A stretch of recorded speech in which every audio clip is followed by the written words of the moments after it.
السلام عليكم، مرحبا بكم معي في فيديو جديد.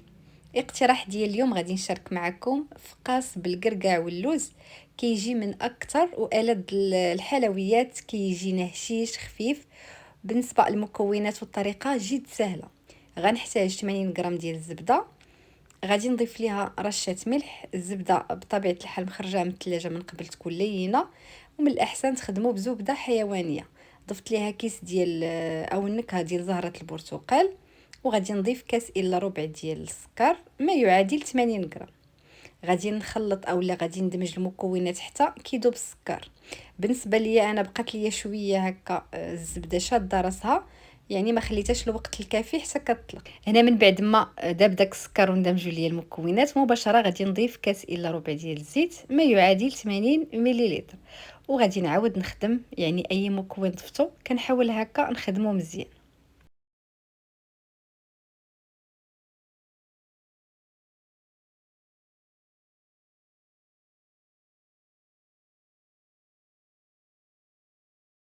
فهاد المرحله غادي نضيف ربع كاس اولا تقريبا عندي واحد 3 المعالق كبار ديال ما الزهر، وغادي نضيف جوج بيضات كاملين وصفر بيضه، وبياض بيضه غادي نخليه غادي نحتاجو من بعد. صافي، هنا غادي نخلط العناصر مزيان كيف كتلاحظوا.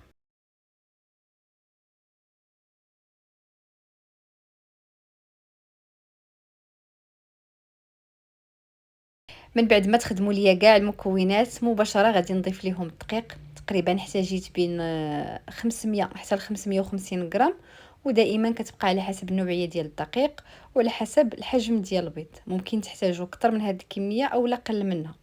غادي نضيف نصف كيس ديال الخميره ديال الحلوه، وغادي نخلط الدقيق كنضيفو على مراحل. وانا كنشوف يعني عيني ميزاني حتى كتجمع ليا العجين. العجين خصها تكون ما تكونش قاصحه وما تكونش تاني مرخوفه في نفس الوقت.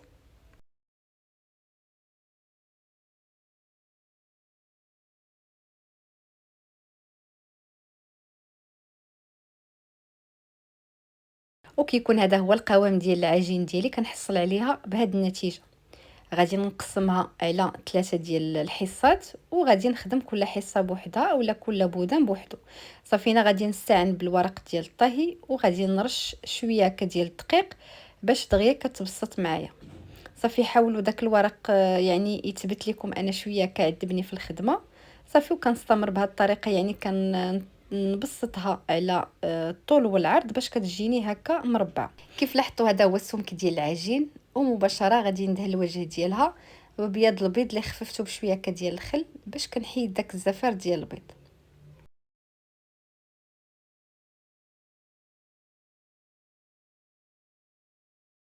مباشره غادي نوضع فوق من العجين الكركاع. عندي تقريبا هنايا ربع كركاعه هكا، يعني قرقعة كاملة قسمتها على 4، وكنحاول نوضعها بهذه الطريقة.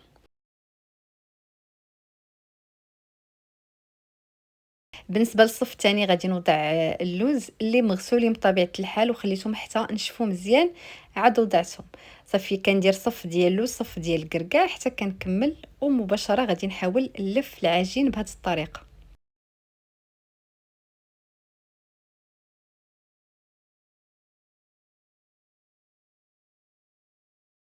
بالنسبه لي انا هنا كنلف وكنحاول هكا نضغط غير بشويه باش كنثبت داك المكسرات بهذه الطريقه.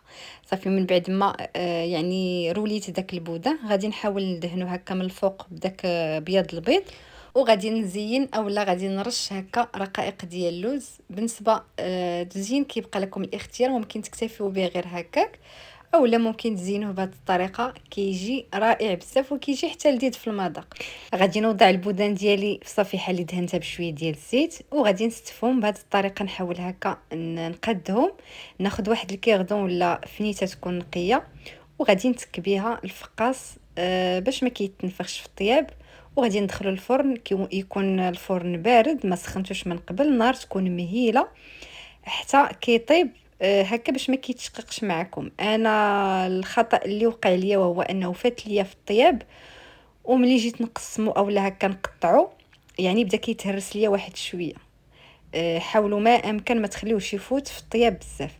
غادي نغلفهم نخليهم حتى كيدفاو شويه، كنغلفهم هكا بالبلاستيك اولا السلوفان، وغادي نغطيهم نخليهم على الاقل واحد 6 ديال السوايع اولا ليله كامله الا كان عندكم الوقت. انا خليته تقريبا ليله كامله حتى برد تماما اولا برد مزيان صافي، وكان نقطعو، ناخذ واحد الموس اولا السكين يكون حاد وكنقطعو سمك يكون رقيق.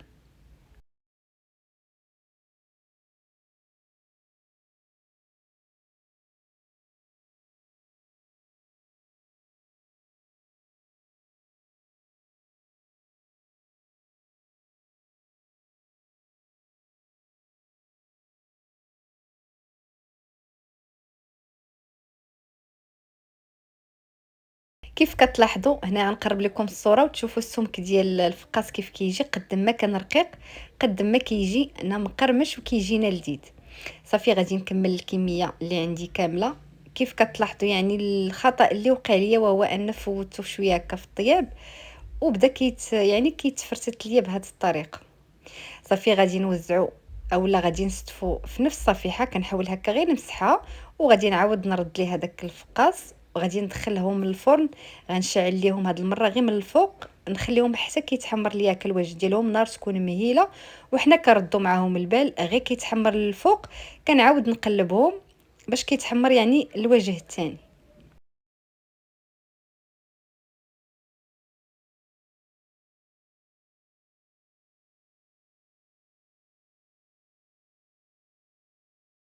صافي هنا من بعد ما تحمر اولا تحمرت لي ديك الصفيحه الاولى حاولت نصورها معكم وخليت الكميه الاخرى كتحمر. كيكون هذا هو الشكل النهائي ديال الفقاس، كيجينا واحد الفقاس اللي رائع مقرمش لذيذ.